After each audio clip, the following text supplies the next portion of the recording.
अभी आपने देखा होगा इस लॉकडाउन में सारी दुकानें बंद थीं, पर शराब बंद नहीं थी। पिछले लॉकडाउन में तो शराब बंद थी, इस लॉकडाउन में शराब खुली थी। अर्थ क्या निकला? शराब लोग पी रहे हैं, लोगों को यह नहीं पता कि शराब पीना कितना नुकसानदायक है। शराब पीने वाला व्यक्ति शराब का आदी हो जाता है। एक बार पिएगा तो 2 बार पीने का मन करेगा, 2 बार पीता है फिर 3 बार पीने का मन करता है, 3 बार पीता है, और जब ज्यादा शराब पी लेता है तो वो नशे में डूब जाता है। उसका जो माइंड है वो शून्य हो जाता है, बिल्कुल शून्य। सोचने समझने निर्णय लेने की सारी क्षमता नष्ट हो जाती है। शराब का नशा है, सब नष्ट। और फिर वो अपने कर्म से च्युत हो जाता है। शराब के नशे में धुत पड़ा है, ना तो काम करता। अब काम नहीं करेगा तो पैसे कैसे आएंगे? पैसे नहीं आएंगे तो बच्चों को पढ़ाएगा कैसे? फिर वो शराबी, उसके बच्चे सही समय पर ना पढ़ने के कारण, प्राइवेट स्कूल में अच्छी शिक्षा ना मिलने के कारण, फिर वो बच्चे, उन बच्चों का भविष्य खतरे में पड़ जाता है। घर में एक आदमी शराबी हो जाए तो उस एक आदमी के कारण घर के 6 और 7 लोग सभी प्रभावित होते हैं। कलयुग खोपड़ी में जाकर के बैठ जाता। इसलिए शराब से बचना चाहिए। शराब ने आज तक किसी का कल्याण नहीं किया, कितनों को रुलाया है, कितनों को सताया है, कितने चूल्हे सदा सदा के लिए बुझ गए, कितनी बहनों के मंगलसूत्र बिक गए शराब के लिए, कितनों के घर बिक गए, कितनों के बर्तन इत्यादि बिक गए केवल शराब के कारण। आज तक शराब ने किसी का घर बसाया नहीं, बल्कि बसा बसाया घर उजाड़ा है। मैंने इतिहास के पन्नों में एक बार चर्चा पढ़ी कि हमारे भारत के एक राजा थे। उन्हें एक मुसलमान राजा, जब हमारा भारत मुगलों के हाथ में चला गया, मुगल आ गए, तो एक मुगल शासक जो था सिकंदर, उस सिकंदर नाम के मुगल शासक से हमारे एक हिंदू राजा ने युद्ध किया। तो सिकंदर ने कहा, भाई तुम बड़े योद्धा हो, और कितने योद्धा हैं? उन्होंने कहा, हमारे 2 बेटे हैं और दोनों हमसे श्रेष्ठ योद्धा हैं। सिकंदर बोला, हम देखना चाहेंगे कि तुम्हारे बेटे कितने श्रेष्ठ हैं। दोनों को दिल्ली बुलाया गया, क्योंकि उस समय सिकंदर का डेरा दिल्ली में था। दिल्ली में सभा लगी और उस राजा के 2 बेटे बीच मैदान में खड़े हैं। सिकंदर ने अपने 20 योद्धाओं को भेजा, जाओ वो 2 हैं और तुम 20, 10-10, 1 से 10-10 लड़ना। सिकंदर देख ही रहा था, 20 योद्धा गए सिकंदर के, तो हमारे क्षत्रिय राजा ने, उन दोनों भाइयों ने 1 मिनट के अंदर उन 10 लोगों को, 10 दूनी 20, मतलब 20 लोगों को ढेर कर दिया। केवल 2 लोग देखते 1 मिनट के भीतर 20 मर गए। सिकंदर को लगा ये तो चुटकी में मार डाला। उसने 40 सैनिक भेजे, एक आदमी से लड़ने 40, मतलब 80 लोग गए, तो उन्हें भी उन दोनों ने झट से मार डाला। ये बिल्कुल सच्ची घटना बोल रहा हूं मैं। वो कौन से राजा थे मुझे नाम स्मरण नहीं है, बस कथा मैंने सुनी है, वो सुना रहा। उन दोनों बेटों ने सिकंदर के सारे सैनिक ढेर करने लगे। अब तो जितनी सेना थी, दोनों ने सारी सेना को काटना शुरू कर दिया। सिकंदर घबराया तो क्या हुआ, सिकंदर के कुछ लोगों ने पीछे से जाकर उन दोनों का सिर काट दिया। दोनों क्षत्रिय राजाओं का सिर काट दिया। जब सिर कटा तो आप आश्चर्य मानेंगे, उनका धड़ लड़ता रहा। सिर कट के गिर गया, पर धड़ उनका तलवार वो चलती रही, और धड़ लड़ता, धड़ ने भी सैकड़ों सैनिकों को मारा, केवल धड़ ने। अब राजा घबराया, राम राम राम, ये क्या है? तो किसी हिंदू व्यक्ति से पूछा सिकंदर ने, वो तो मुसलमान, उसे तो कुछ समझ आया नहीं। तब हिंदू से पूछा कि भाई ये इनका धड़ कैसे लड़ रहा, अब इसका क्या करें? तब किसी ने कहा कि ये अपने इष्ट की पूजा करते हैं, ये भगवान की पूजा करते हैं, इनके इष्ट जो भगवान हैं वो भगवान इष्ट इनके, हम सबके इष्ट होते हैं ना, इनके इष्ट ही इनके शरीर में सवार होकर और वो रक्षा कर रहे हैं। तो क्या करें अब इसका तोड़ क्या है? तो किसी ने कहा इन पर शराब का छिड़काव किया जाए, इनके धड़ पर शराब, जब शराब का छिड़काव करेंगे तो इनके जो इष्ट हैं वो इन्हें छोड़कर चले जाएंगे, जो इनके भगवान हैं वो इन्हें छोड़कर, जो शक्ति है वो छोड़कर चली जाएगी। सिकंदर ने शराब का छिड़काव कराया धड़ पर, जैसे शराब की बूंद गई वो धड़ वहीं गिर गए। अर्थ क्या निकला? ये बिल्कुल सच्ची घटना है।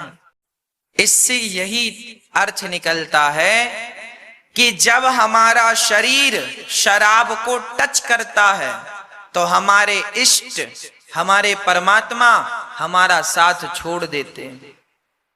तुमसे मना किया था ना कि शराब ना पीना, पियोगे ना तो फिर मेरे साथ की उम्मीद ना करना। और यदि तुम सही मार्ग पर हो और तुम्हारा सिर कट जाए तो भी मैं तुम्हारी तरफ से तुम्हारा साथ देता रहूंगा।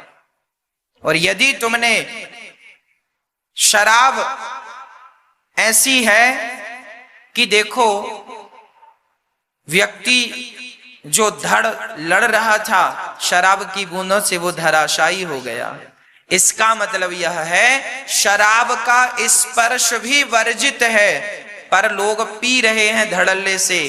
अब ये एक बीमारी ही तो है।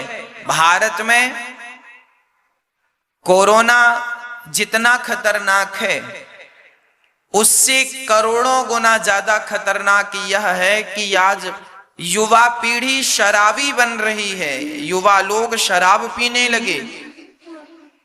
क्या ये खतरनाक नहीं है? आज का व्यक्ति अपने संस्कारों से गिरने लगा, क्या ये बीमारी खतरनाक नहीं है? कोरोना का तो चलो इलाज आ गया, पर शराब की लत की बीमारी, इसका कौन सा टीका बनाओगे?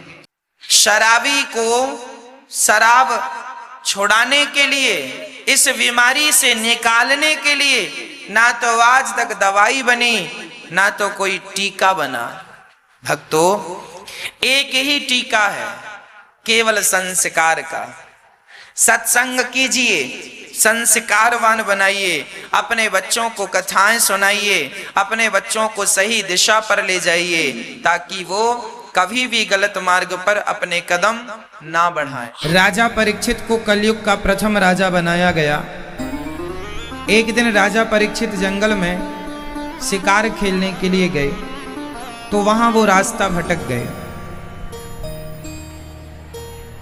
वहां एक गाय और एक बछड़े की बात चल रही थी, वार्ता हो रही थी। गाय कैसी थी? बूढ़ी गाय थी, बैल के 3 पांव टूट चुके थे, 1 पांव से बैल खड़ा था। तो गाय बछड़े से बोली, क्यों? कलयुग स्टार्ट हो गया इसलिए तुम्हारे 3 पांव टूट गए? कलयुग में धर्म के 4 चरण जो हैं उनमें से एक ही बचा है। धर्म के कितने चरण होते हैं? 4। सत्य, दया, दान, तप। धर्म के कितने चरण बोल दो? कौन कौन से? सत्य, जो सत्य बोलता है वो धर्म के रास्ते पर चल रहा। सत्य, दया, दया रखो अंदर, सत्य, दया, दान, दान की भावना, और तपस्या, तप। तप क्या होता है? विद्यार्थी, जो बच्चा अच्छे से पढ़ता है, पढ़ना भी एक तपस्या है। जो अच्छे से तपस्या करेगा उसी का सिलेक्शन होगा, वही पास होगा, वही आगे जाएगा। तप नहीं किया फेल हो जाएगा। वह भी एक तपस्या है। पत्नी अपने पति, अपने ससुर, अपनी सास की सेवा करे और सबकी गाली खाकर भी चुप रहे, यह भी एक तपस्या है। यह भी एक तपस्या है। सिर्फ जंगल जाना, वहां जाके खड़े हो जाना, वो तप है, वो भी तप है। पर गृहस्थ में रहकर गृहस्थ जीवन को आराम से चलाकर भगवान की तरफ ले जाना, यह भी तपस्या ही है। तो अब आपको ये डिसाइड करना होगा कि आप कौन सी वाली तपस्या करना चाहते हैं। कौन सी तपस्या? तो तपस्या, अब आप 3.5 घंटे यहां बैठकर कथा सुन रहे हैं, यह भी एक तपस्या है। यह सब तो नहीं बैठ सकते। आप सुन रहे हैं, ये दास अनिरुद्ध आपको कथा सुना रहा है, यह भी एक तपस्या है। ये तपस्या। तो आप सुन रहे हैं, साधु संत सब परिवार छोड़ करके गोविंद में मन लगाए हैं, यह भी एक तपस्या है। तो धर्म के 4 चरण हैं, सत्य, दया, दान और तप। तो कलयुग में 3 पांव टूट गए हैं धर्म के।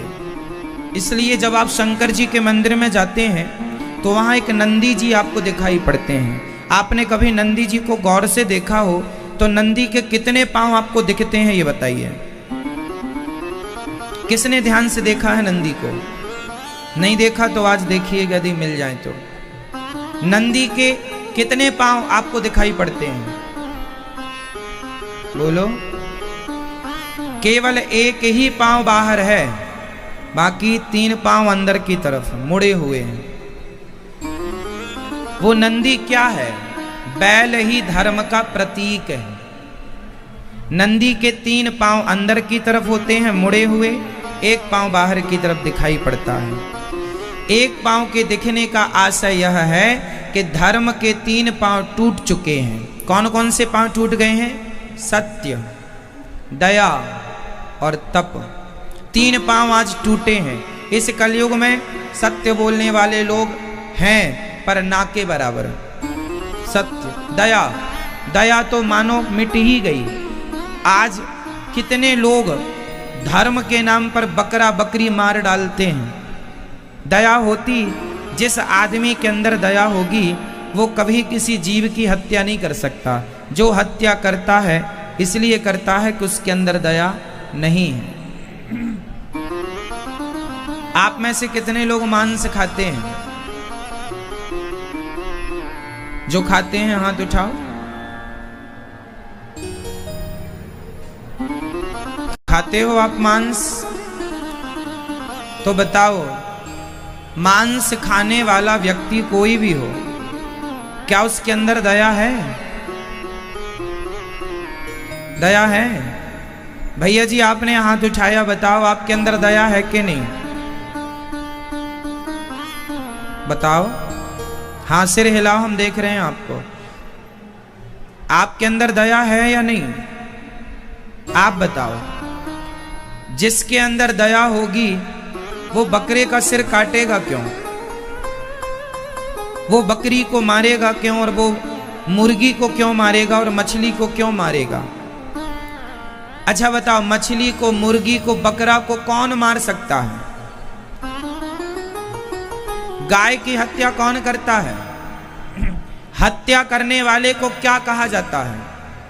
जोर से। कसाई।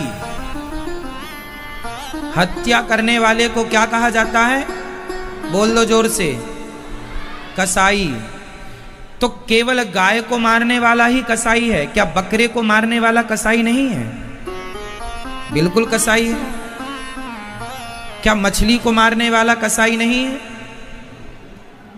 क्या मुर्गा और मुर्गी को मारने वाला कसाई नहीं है? है। क्या अपनी माँ और अपने बाप को मारने वाला, हाथ उठाने वाला माँ बाप पर, क्या कसाई नहीं है? किसी इंसान की हत्या कर देने वाला क्या कसाई नहीं है?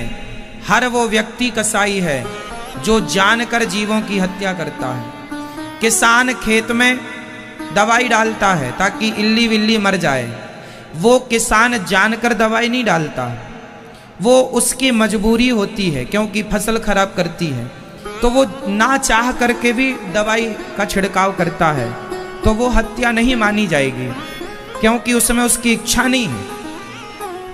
लेकिन आप मछली मार रहे हैं तो आपकी इच्छा है क्योंकि इसे मार के आपको खाना है, तो आप उस पाप के अधिकारी हैं, आप कसाई की तरह काम कर रहे हैं। किसी समय पर आपको कसाई के जैसा व्यवहार जो आप कर रहे हैं, सचमुच भगवान आप कसाई बना के भेज देंगे फिर। इसलिए जिसके अंदर दया होगी, दया का तात्पर्य ही यह है कि वह किसी की हत्या कर ही नहीं सकता। तो आपके अंदर यदि दया है तो आप हत्या नहीं करेंगे। आप मांस नहीं खा सकते, आप मांस खाते हैं इसलिए कि आपके अंदर दया नहीं है। मांस खाने वाले लोग इसलिए मांस खाते हैं कि उनके अंदर दया नहीं, क्योंकि कलयुग में धर्म के 4 पांव में 3 पांव टूट चुके हैं, सत्य, दया और तप। आजकल तपस्या कोई नहीं करता, 1-2 गाली भी आदमी सुन नहीं सकता आज के युग में, जरा सा भी अपमान सह नहीं सकता आदमी आज के समय में। इससे सिद्ध हो रहा है कि आदमी तपस्वी नहीं है। तपस्या का अर्थ क्या होता है? अरे तपस्या का अर्थ केवल जंगल जाना नहीं, समाज के अपमान को सहन कर लेना और सह करके भी चुप रहकर गोविंद का ध्यान करना, यही तपस्या है। इससे बड़ी तपस्या क्या होगी? तो आपको भी तपस्वी होना चाहिए, ज्यादा नहीं, थोड़ी ही सही, त्याग हो, तपस्या हो। आज कलयुग में 1 पांव बाहर है नंदी का, वह है दान। ये न केन विधि कीने दान करे कल्याण। आज दान ही सब प्रकार से थोड़ा थोड़ा आप लोग जो दान करते हैं, उसी दान के बल पर धर्म टिका हुआ है, 1 पांव के बल पर टिका हुआ है, केवल दान के बल पर।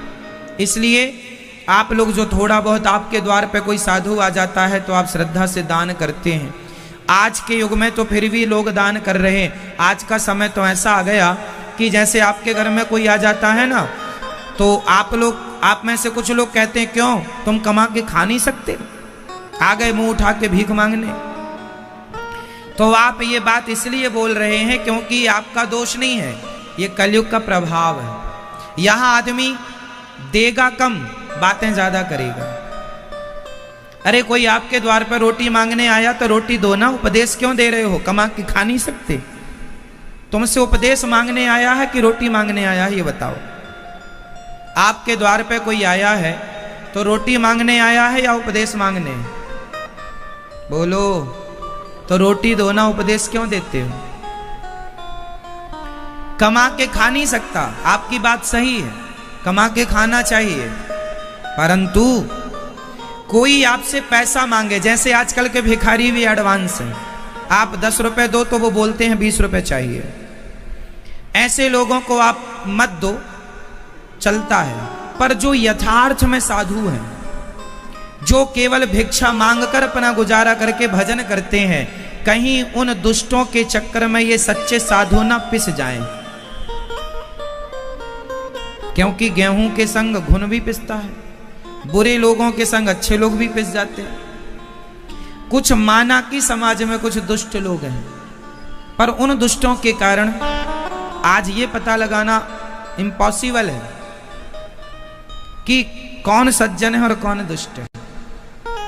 इसलिए गृहस्थ धर्म ये कहता है कि आपके दरवाजे में कोई आया है, उसे पैसा मत दो, पर कम से कम उसे रोटी तो दो, उसे भोजन तो दो।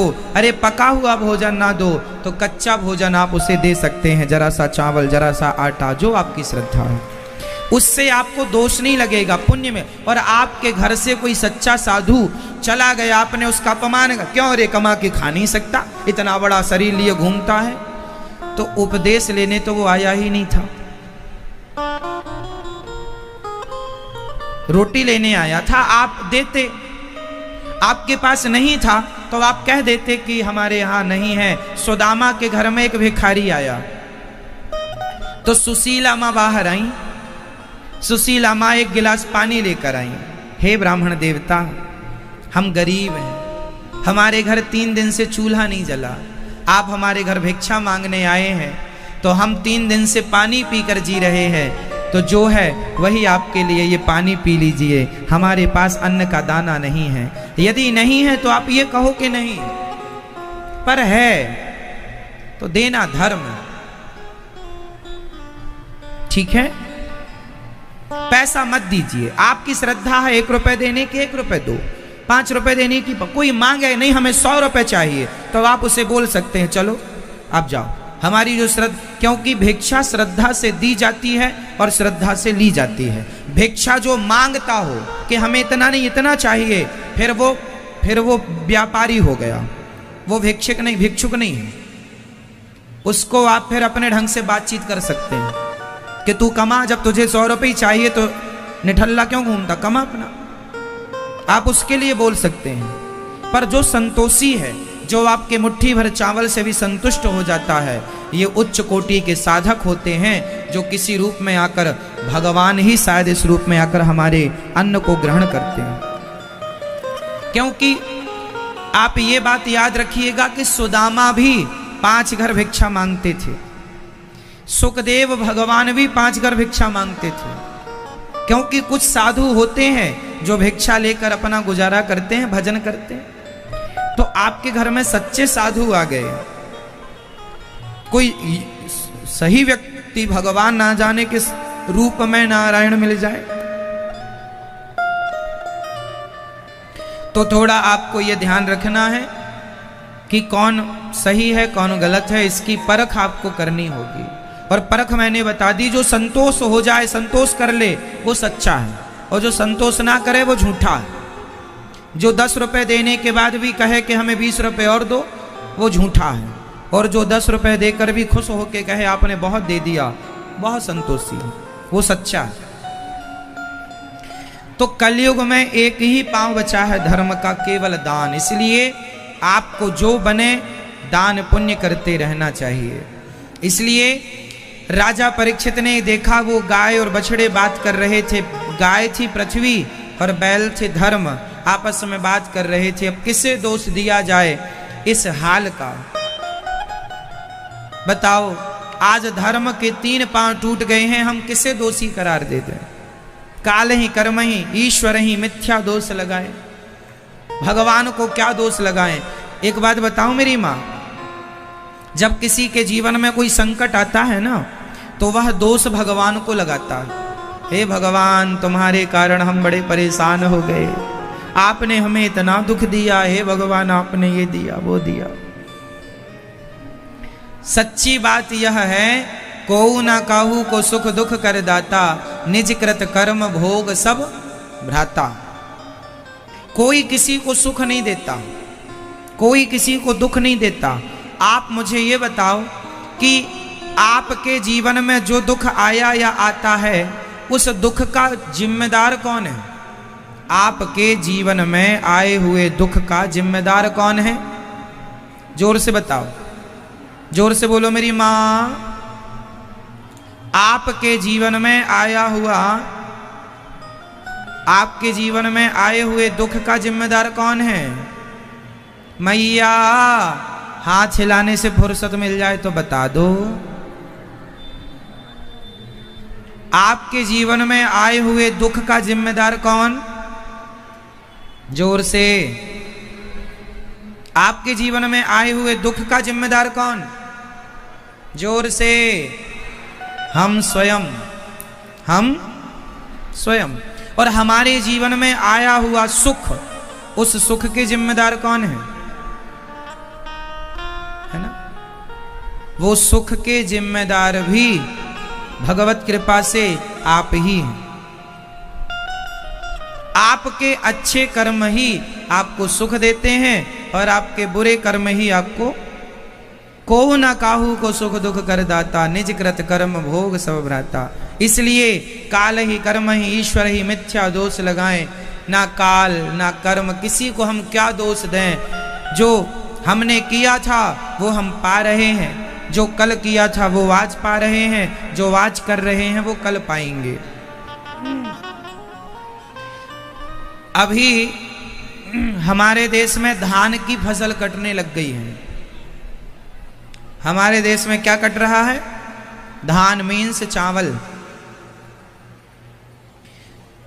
धान की फसल कट रही है हमारे देश में। जहां जहां धान, हमारे भारत में लगभग सारे राज्यों में धान होती है, प्रॉपर होती, कहीं ज्यादा कहीं कम। अभी धान के कटने का समय है। एक किसान चावल खा रहा था, दाल चावल दाल चावल दाल चावल दाल। किसी ने कहा रोटी भी तो खा। बोले भैया अभी चावल की फसल आई है, अभी चावल चावल खाएंगे, अब गेहूं बो दी है, जब गेहूं कटेगी तो फिर रोटी खाएंगे। जो कल बोया था वो आज खा रहे हैं, जो आज बोए हैं वो। धान कब बोई गई थी? शुरुआत में, आषाढ़ में। अब कटने का समय आ गया। क्यों जी? सही है। धान बोई गई थी लगभग आषाढ़ में, अब कटने का समय। जो कल बोया था वो आज काट रहे हैं, और अब इसके बाद अब गेहूं भी बोना चालू हो गई खेतों में किसानों के यहाँ। क्यों जी? गेहूं की बुवाई भी चालू हो गई। कार्तिक चल रहा, मतलब गेहूं की बुवाई, दीपावली निकल गई, मतलब गेहूं बुवाई चालू हो गई है। तो जो कल बोया था वो आज काट रहे हैं, और जो आज बो रहे हैं वो, जोर से बोलो मेरी माँ, मैया जी। देखो आप ये मैया जो बैठी हैं, आप लोगों के आगे कितनी जगह है? अभी 2-3 लोग बैठ जाएंगे, पीछे लोग खड़े हैं, लेकिन आप लोग थोड़ा खिसक जाते, खिसक के बैठते तो लोगों को जगह मिल जाती। आप लोगों के आगे देखो कितनी जगह खाली है। कुछ लोग पीछे खड़े हैं, उनको भी जगह मिल जाए यदि आप लोग कृपा करें तो, है ना भैया? देखो आपके आगे कितनी जगह है ना? ये आप लोगों की जिम्मेदारी है कि लोगों को जगह मिले बैठने की। आपको मैया, ओ मेरी माँ, आपके आगे भी जगह है ना? थोड़ा खिसक लो आगे की तरफ मेरी माँ। हाँ, रचा है सृष्टि को जिस प्रभु ने, वही ये सृष्टि चला रहे हैं। जो पेड़ हमने लगाया पहले, उसी का फल हम अब पा रहे हैं। रचा है सृष्टि को जिस प्रभु ने, वही ये सृष्टि चला रहे। जो कल बोया था वो आज, जो आज बोएंगे वो। जो पेड़ हमने लगाया पहले, उसी का फल हम अब पा रहे हैं। रचा है सृष्टि को जिस प्रभु ने, वही ये सृष्टि चला रहे। किसने बनाई है ये सृष्टि मेरी माँ? ये संसार किसके हिसाब से चल रहा है? आपके हिसाब से या हमारे हिसाब से या भगवान के? इसलिए जो हो रहा है वो किसकी मर्जी से? चलो हो गया तुम्हारा काम, जिसके लिए गए थे कर लिया। किया नहीं किया, भेजा तो था करने के लिए अच्छा काम। चलो टाइम पूरा हो गया, वापस आओ। हाँ? क्या बताएं मेरी माँ, ये संसार मेरे और तुम्हारे हिसाब से नहीं। इसी धरा से शरीर पाए, इसी धरा में फिर ये समाए। है सत्य नियम यही धरा का, एक आ रहे हैं एक जा रहे हैं। बहू के बेटा हो गया, तब तक खबर आई दादाजी चले गए। दादाजी जा रहे हैं, बहू के बेटा आ रहा है। एक जा रहे हैं, यही है। आप लोगों की धान पक गई पता कैसे लगता है? कलर बदल जाता है। धान पहले छोटा पौधा होता है तो कैसे रंग का होता है? हरा होता, और पकने के बाद उसका रंग बदल जाता है। बोलो हाँ या ना, है ना? तो रंग बदल गया तो समझ लेता है किसान की फसल पक गई। आप लोगों के बाल के रंग भी कुछ बदले बदले दिख रहे हैं, मतलब फसल पक्की खड़ी है। मतलब फसल पक गई।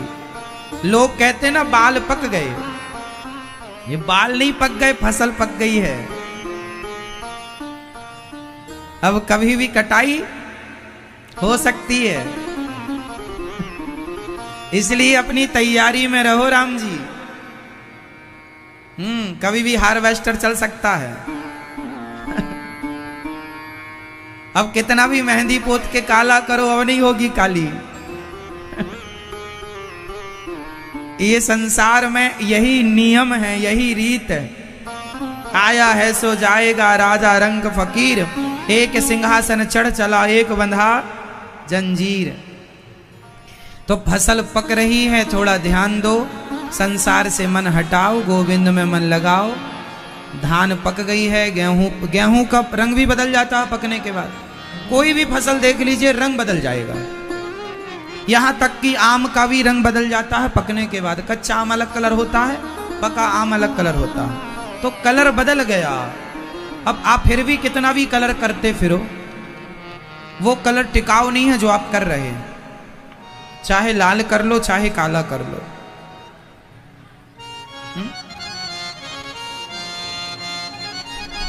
इसलिए सच्चाई को स्वीकार करो। राजा परीक्षित जंगल में गए, गाय बछड़े का संवाद सुन करके वो गाय बछड़ा आपस में बात कर ही रहे थे कि कोई आदमी आया काला सा, और वो गाय को बछड़े को मारने लगा, लातों से पाद प्रहार करने लगा, पांव से मारने लगा। परीक्षित को लगा ये तो मेरे राज्य में बड़ा गलत हो रहा है, कोई गाय को पांव से मारे, इससे बड़ा अपराध क्या होगा। राजा परीक्षित ने कहा ये बड़ा गलत है। राजा परीक्षित ने उस आदमी से कहा को भगवान तुम कौन हो? उसने कहा महाराज मैं कलयुग हूं। राजा परीक्षित बोले तुरंत मेरे राज्य से निकल के बाहर जाओ, दोबारा दिखाई ना पड़ना जो तुम गाय को इतना सता रहे हो। कि गोल गोल क्या कलयुग अच्छा है? क्या अच्छाई है कलयुग में बताओ? पीछे की मैया बताएंगी कलयुग में क्या अच्छा है। कलयुग केवल नाम आधारा, सुमरि सुमरि नर उतरही, कृते अध्यायते विष्णुम त्रेतायाम यजतो मखई, द्वापरे परिचर्यायाम कलौ केशव कीर्तनात्।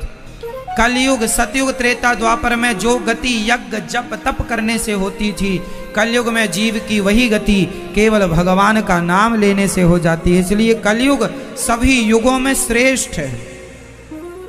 कलयुग में माना कि बहुत बुराइयां हैं पर कुछ अच्छाइयां भी हैं। कलयुग में आरक्षण मिला है हम सबको कि तुम कितने भी बड़े पापी हो, यदि तुम अपना पाप भगवान के आगे कह के अपनी गलती को स्वीकार कर लेते हो और फिर पाप नहीं करते हो, भगवान के चरणों में आत्मसमर्पण कर देते हो, तो भगवान आपके सारे अपराधों को क्षमा कर देंगे। सन्मुख हों ही जीव मोहि जबहि, जन्म कोटि अघना सहित वहीं। भगवान का नाम लेने से सारे पाप समाप्त हो जाते हैं। राजा अजामिल एक नाम लिया तो उसके लिए भी आगे के दरवाजे खुल गए मोक्ष के। बाद में उसने तपस्या करके भगवान को पाया, लेकिन एक ही नाम लेने से काम बन गया कि नहीं? तो कलयुग में नाम बड़ा इसलिए श्रद्धा से नाम जपो। नाम भी ऐसे नहीं कि नाम लगे हैं जपने, ध्यान यहाँ है ध्यान वहां है और नाम जप रहे हैं, तेरा नाश हो जाए, और नाम जप रहे हैं सीताराम सीताराम और इसका नाश हो जाए। कपट भरा पड़ा है, ईर्ष्या भरी पड़ी है, द्वेष भरा पड़ा है और नाम जप रहे हो, ऐसे नाम जप का कोई फल नहीं मिलेगा। नाम जपने वाले को पहले अंतःकरण शुद्ध करना चाहिए। निर्मल मन जन सो मोहि पावा, मोहि कपट छल छिद्र ना भावा। मंत्र जाप मम दृढ़ विश्वासा, पंचम भजन सुवेद प्रकाशा। भगवान का नाम श्रद्धा से जपो, विश्वास से, पर कपट रहित होकर, निष्कपट भाव से। राम राम सब कोई कहे, दशरथ कहे न कोय, एक बार दशरथ कहे सो कोट यज्ञ फल होए।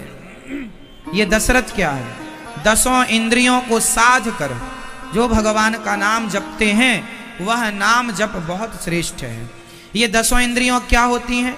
बहुत ध्यान से सुनना मेरी माँ। हमारी इंद्रियां होती हैं 5 ज्ञानेंद्रिय, 5 कर्मेंद्रिय, जिनसे ज्ञान होता है आंख से रूप का ज्ञान, कान से शब्द का ज्ञान, नासिका से गंध का, जिह्वा से स्वाद का, रसना से, और चमड़ी से स्पर्श का ज्ञान, शब्द स्पर्श रूप रस गंध। ये 5 ज्ञानेंद्रिय हैं, 5 कर्मेंद्रिय। मुंह, मुख कर्मेंद्रिय, मुंह कर्म करता, बोलने बताने का। हाथ, पांव 3, चौथा मूत्र द्वार, 5वां मल द्वार, ये मलमूत्र का विसर्जन। ये 5 कर्मेंद्रिय, 5 ज्ञानेंद्रिय। जो अपने मन से जो अपनी आंखें राम में लगाए, जो अपनी आंखें कृष्ण में लगाए, जो अपने कान कृष्ण में लगाए, कथा में लगाए, जो अपनी वाणी कृष्ण में लगाए, नाम जप में लगाए, जिसका हृदय शुद्ध हो गया वह एक नाम भी जप लेगा तो वह एक नाम करोड़ों के बराबर हो जाएगा। क्योंकि मन को साध कर, मन को कंट्रोल करके नाम जपा गया। अब मन चंचल है, यहां भाग रहा वहां भाग रहा, फिर भी नाम जप रहे, ठीक है, ये प्राइमरी की कक्षा है, ये पहली क्लास। छोटे छोटे बच्चे जब स्कूल पहली बार जाते हैं तो वो एक जगह बैठते नहीं, पूरी क्लास में घूमते हैं। पर पहली क्लास पढ़ेगा तब दूसरी में पढ़ेगा, जब दूसरी में पढ़ेगा फिर आगे तीसरी, चौथी और 5वीं में जाएगा। 5वीं पढ़ेगा तब छठी, और इसके बाद फिर वो 10वीं में, फिर वो 12वीं में, फिर वो कॉलेज में, फिर वो PhD के काबिल होगा। स्टेप बाय स्टेप, धीरे धीरे, है ना, ऐसी प्रोसेस है ना शिक्षा का, धीरे धीरे। पहले बार में तो PhD हम नहीं कर लेते ना, पहले स्कूल, कॉलेज, आगे बढ़ती चली जाती, डिग्रियां बढ़ती, शिक्षा बढ़ती, सब चीज। उसी तरह आपका अभी मन नहीं लगता भगवान में, आप यहां देखें वहां देखें, राम राम आप जप रहे, चलो शुरुआत ये पहली, अरे तेरा नाश हो जाए, सीताराम सीताराम सीताराम, उसका फला जानती तू, उसको माला जब चल रहा, अभी उंगली घूम ही रही है, जानती है पड़ोसन के साथ क्या हुआ, हाँ वो ताकती रहती है पड़ोसी को, ये बातें कर रही हो, माला चल रहा है। ये पहली क्लास की भक्ति है। चलो शुरुआत तो की आपने, पर सारी जिंदगी पहली कक्षा में ना पड़े रहना। आपका ध्यान भगवान में पहले नहीं लगता, कोई बात नहीं, साल भर नहीं लगा, कोई बात नहीं, पर अब धीरे धीरे नाम जब जाप करो तो राम में बस ध्यान लग जाए। धीरे धीरे आप जैसे नाम जप रहे हैं, श्रीमन नारायण श्रीमन नारायण, तो श्रीमन नारायण अंदर चल रहा है, और आपके ध्यान में क्या चल रहा है कि भगवान श्रीमन नारायण क्षीर सागर पर लेटे हैं, लक्ष्मी जी उनके चरण दबा रही हैं, भगवान के पावन चरणों में शंख चक्र गदा पद्म का निशान है। एक तरफ माता लक्ष्मी जी भगवान के चरण दबा रही हैं, दूसरी तरफ हम जाकर बैठ जाएं और हम भी अपने हाथों से भगवान के चरण दबाने लग जाएं, और भगवान के चरण दबाते दबाते हम जाप, मतलब हम बैठे वृंदावन में नाम जप रहे हैं श्रीमन नारायण, पर मन से हम बैकुंठ चले जाएं भगवान के चरणों में। ये है उत्तम कोटि का जप, उत्तम कोटि का ध्यान। आप अपने घर में हैं, वहां से आप बोलें श्री कृष्ण, तो आप वहां से बोलें तो आप का शरीर तो अपने घर में है, पर आपका मन बिहारी जी के सामने आकर खड़ा हो जाए। बिहारी जी की कल्पना कीजिए, बिहारी जी की आंखें कैसी हैं, उनके गाल कैसे हैं, उनके कमर कैसी है, उनके चरण कैसे हैं, उनके की कंग का दर्शन कीजिए, उनके श्रृंगार का दर्शन कीजिए। राधा रमण जहां आपकी श्रद्धा है उनका दर्शन कीजिए।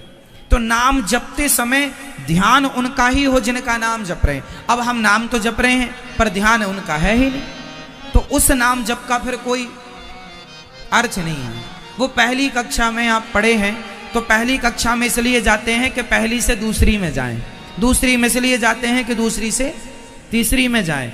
अब पहली कक्षा में जाकर पहली में ही 10 साल तक पढ़े रहें, ये तो समझदारी नहीं है। आपका मन 2015 में आपका मन नहीं लगता था, समझिएगा 2015 में आप लोगों का मन नहीं लगता था भगवान में, चलो कोई बात नहीं, 2016 में भी नहीं लगता, 2017 में भी नहीं लगा, 2018 में भी नहीं, 20 में भी नहीं, 22 में भी नहीं। अब देखो अब तो 2022 का भी एंडिंग चल रही है, अब तो मन लगाओ। लड़कपन में मन नहीं लगा, समझ में आया, चलो जवानी में मन नहीं लगा, अरे अब तो मन लगे, अब नहीं लगेगा तो फिर कब लगेगा, तारीख बताओ हमें भाई, लगे ना। सारी जिंदगी मन ना लगे, इसका अर्थ ये हुआ कि हम पहली क्लास से दूसरी में गए ही नहीं, इसका अर्थ तो यही हुआ। चलो भाई आपका पिछले साल मन नहीं लग रहा था भगवान में, पर आज भी नहीं लग रहा है, मतलब आप प्लस नहीं हुए, आप जहां की तहां, पहली कक्षा के पहली कक्षा में आप दूसरी में गए ही नहीं। चलो पहले कम नहीं, पहले नहीं लगता था, आज कुछ तो लगे, यदि कुछ लगा है तो कल कुछ और लगेगा। आप 5 मिनट के लिए बैठते हैं ध्यान करने भगवान का, उस 5 मिनट में यदि 5 मिनट के लिए आपका ध्यान भगवान में नहीं लगा तो आप कक्षा पहली के विद्यार्थी हैं। 5 मिनट के लिए आप आंख बंद करे हैं और 5 मिनट में यदि 2 सेकंड के लिए भी मन भगवान में गया तो चलो सुधार है। 1 साल बाद भी यदि 2 सेकंड के लिए मन चला गया तो सुधार है, चलो दूसरे साल में आपका फिर 5 सेकंड के लिए जाएगा, फिर 10 सेकंड के लिए, फिर 60 सेकंड के लिए आपका ध्यान लग जाएगा, मस्त संसार भूल गया, ऐसा अनुभव होगा कि आप अभी वैकुंठ से आ रहे हैं, ऐसा फील होगा। ध्यान बहुत ऊंची चीज है, समझाई नहीं जा सकती। एक बात बताएं, ध्यान का जो सुख है, आनंद है, वो आनंद लिया जा सकता है ध्यान में जाकर, शेयर नहीं किया जा सकता। गूंगे को गुड़ खवाओ, गूंगे को रसगुल्ला खवाओ, पूछो कैसे रहा, वो ये तो कह सकता है, बता नहीं सकता। तो ध्यान में जाने वाला आदमी गूंगा होता है, वो ध्यान में आए आनंद को शेयर नहीं कर सकता, बता नहीं सकता, वो उस आनंद को अनुभव कर सकता है। ये सुख बताया नहीं जा सकता, कुछ चीजें बताई नहीं जा सकती। बात समझ में आ रही है भैया? तो ध्यान लगाया करो, अपने कमरे में बैठकर भगवान के आगे 5 मिनट के लिए, 10 मिनट, सबके बच्चे बूढ़े सबको चाहिए कि ध्यान 5, आप पूजा 1 घंटा पूजा ना करो, हम कहते हैं 5 मिनट पूजा करो, पर 5 मिनट में 5 मिनट के लिए आप संसार को पूर्ण रूप से भूलकर केवल भगवान की शरण में रहो, केवल 5 मिनट। तो वो 5 मिनट की पूजा 1 घंटे से ज्यादा है। यदि 1 घंटा भी की और मन तो लगा नहीं, यहां वहां ताकते रहे, तो 1 घंटा भी बेकार है, आप उससे अच्छा कुछ काम ही कर लेते अपना। भगवान में, भगवान के पास पहुंच जाना मन से, और ऐसा अनुभव होना कि हम भगवान के पास हैं, ये ध्यान है। महसूस करना कि हम उनके पास, उनको, उनके स्पर्श को महसूस करना कि हम उन्हें छू रहे हैं, भगवान के चरण। ये सब देखो, आप में से कितने लोगों ने बिहारी जी को छुआ है? किसी ने नहीं छुआ, क्योंकि बिहारी जी के मंदिर में किसी को बिहारी जी छूने को मिलते नहीं, दर्शन करने को। हमें मंदिर में जाकर दर्शन करने तो मिलता है, छूने नहीं मिलता। अरे हम शरीर से नहीं छू सकते तो क्या हुआ, ध्यान लगाकर मन से तो छू सकते हैं। मन से जाओगे, कौन रोकने वाला है? जाओ ना, चरण पकड़ के बैठो, भाव से छुओ, टच करो को भगवान को। तो पाबंदी शरीर में है, बंधन शरीर का है, मन का कोई बंधन नहीं है। किसी के शरीर को तो बांधा जा सकता है, मन को नहीं बांधा जा सकता। इसलिए मन यदि आपका स्वतंत्र है तो क्यों ना उस स्वतंत्र मन का लाभ उठाया जाए। बिहारी जी को आप भाव से टच कीजिए, उनके चरणों को छुइए। पहले तो खूब ध्यान से मंदिर जाके बिहारी जी को टुकुर टुकुर देखिए, खूब मन लगा कर देखिए।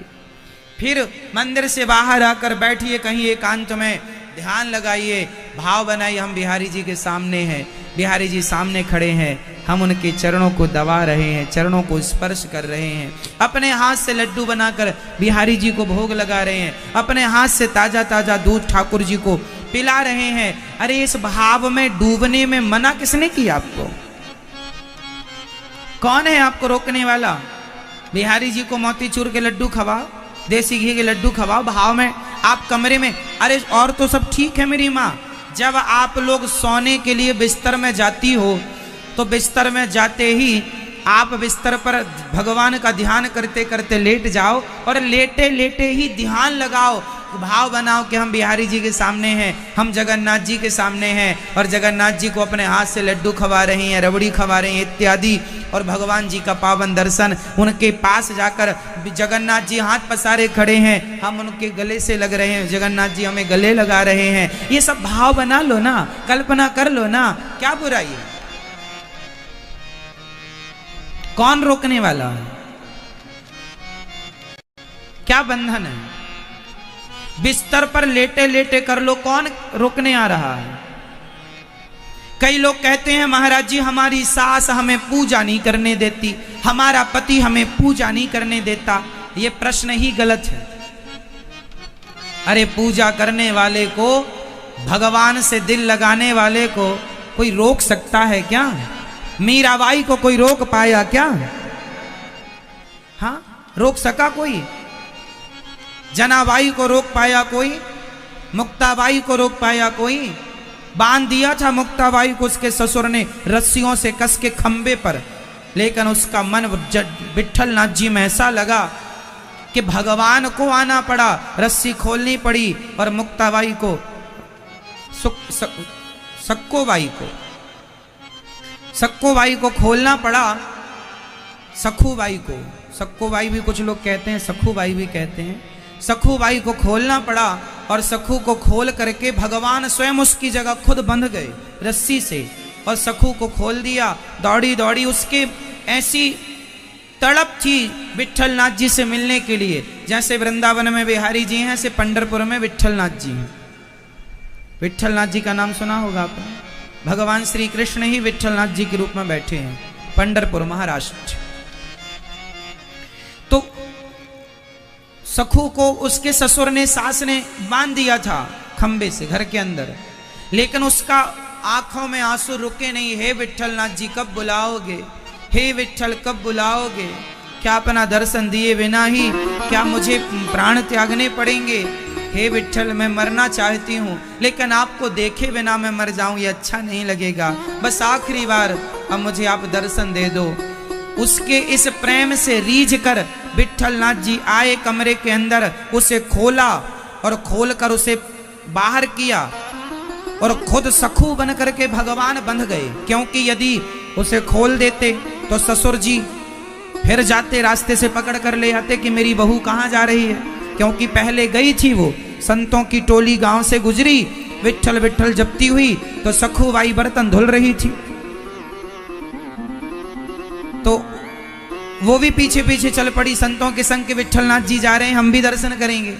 लोगों ने कहा तेरी बहू ससुर जी से, तेरी बहू तो वो संतों के पीछे भाग रही है। ससुर जी घोड़े में चढ़ कर गए और सखू के बाल पकड़कर घसीट कर ला के बांध दिया। नाम खराब करती है हमारा, बड़े खानदान की बहू होकर कुल का नाम डुबाती है, संतों के पीछे पीछे जाती है, बांध दिया।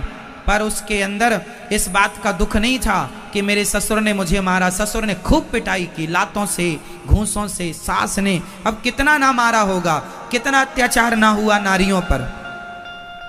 पूरा शरीर लाल पड़ गया, नस नस ढीली पड़ गई, जो आए दो चार थप्पड़ जमा के चला जाए। सास ने, ससुर ने, देवर ने, पति ने, सबने हाथ साफ किए, बांध दिया, भूखी प्यासी मरती रहे।